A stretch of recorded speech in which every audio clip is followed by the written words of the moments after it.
I have the great honor to introduce the next speaker.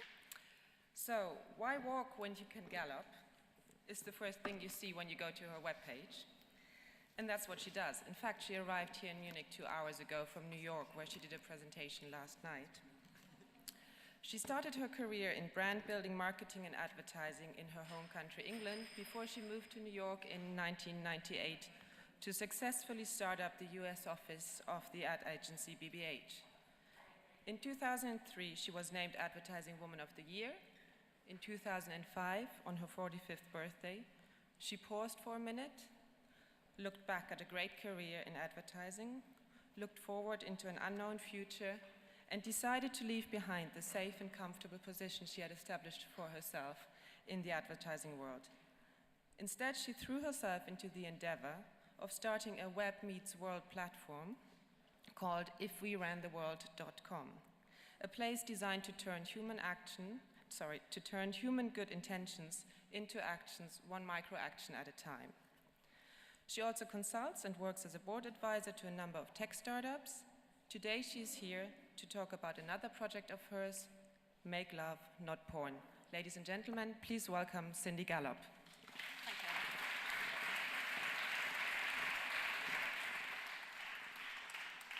I'm delighted to be here, guys. What my two web ventures have in common is that when I come across something I feel strongly about, I do something about it. I date younger men. They tend to be men in their 20s, and when I date younger men, I obviously have sex with younger men. And in having sex with younger men, I encountered very directly and personally the real ramifications of the creeping ubiquity of hardcore porn in our culture. We live in an era now where porn is more freely and widely available via the internet than ever before, where kids are therefore accessing it at an earlier and earlier age than ever before, and as a result, there is now an entire generation growing up that believes that what you see in hardcore porn is the way that you have sex. And this is exacerbated by the fact that we live in a culture of Puritanism and hypocrisy. We all have sex, and nobody ever talks about it. Parents are too embarrassed to teach their children about sex, and schools and colleges are vilified if they try and make up the educational gap. And as a result, hardcore porn has become, by default, the sex education of today. And that is not a good thing. So, 2 years ago, on no money, I launched a website called makelovenotporn.com. What this site does is it posts the myths of hardcore porn and it balances them with the reality. The construct is porn world, real world. This is what happens in the porn world, this is what happens in the real world. And there are two very important things about Make Love Not Porn. The first is that it is in no way whatsoever about judgment. This is not about this is good or this is bad, because sex is the area of human experience that embraces the widest possible range of tastes and proclivities. And Make Love Not Porn is also not anti-porn. I'm pro-porn, I watch it regularly myself, and as I have to explain often, the issue is not porn. Porn has always been there, always will be.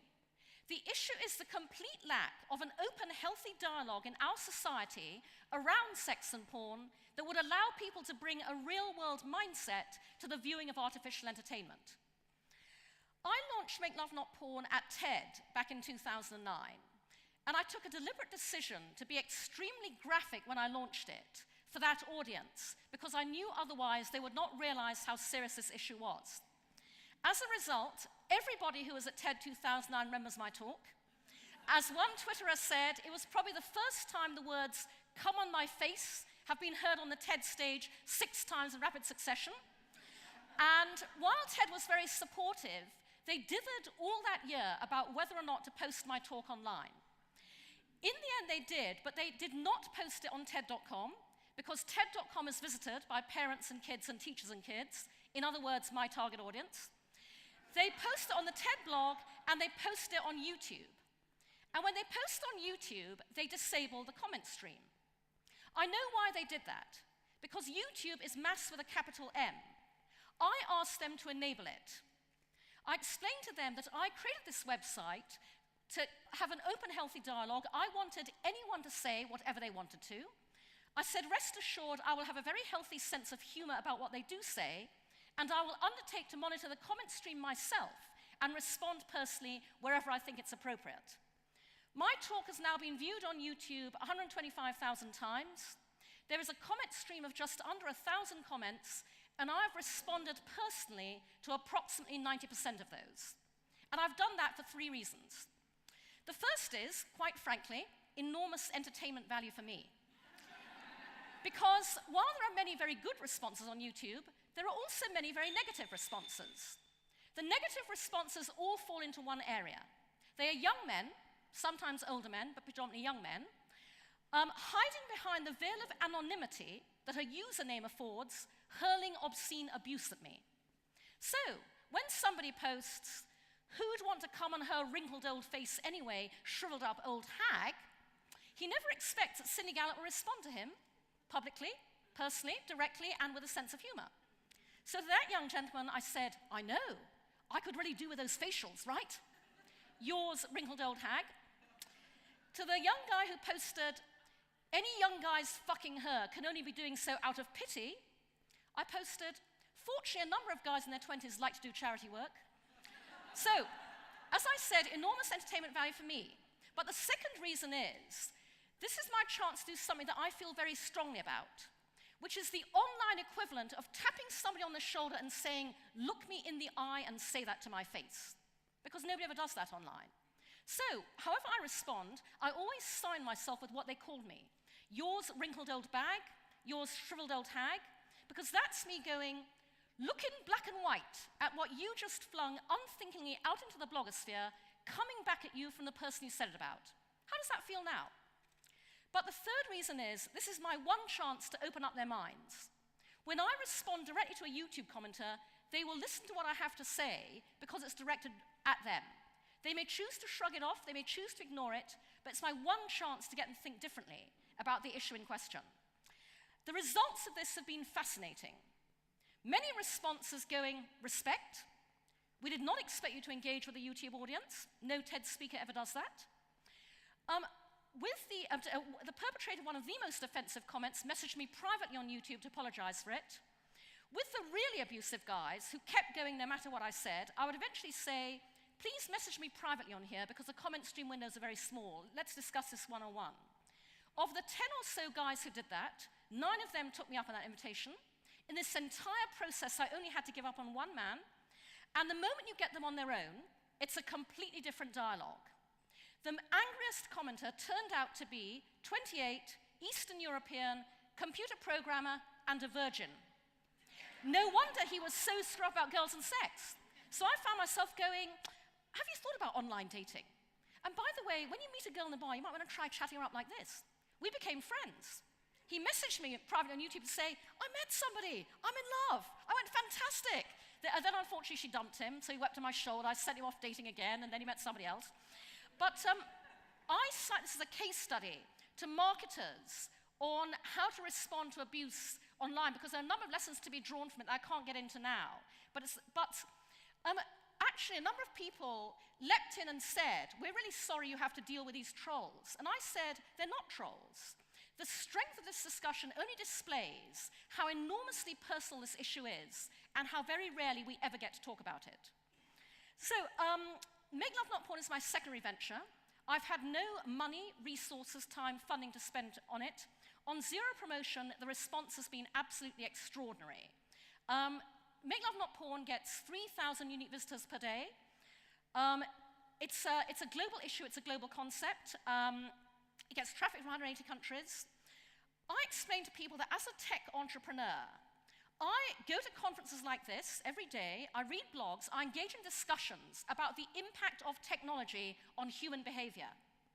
I am tackling with Make Love Not Porn the single biggest impact technology is having on the most fundamental aspect of human behavior, which is our sexuality, which informs every part of how we feel about ourselves, other people, our relationships, our lives, our very happiness.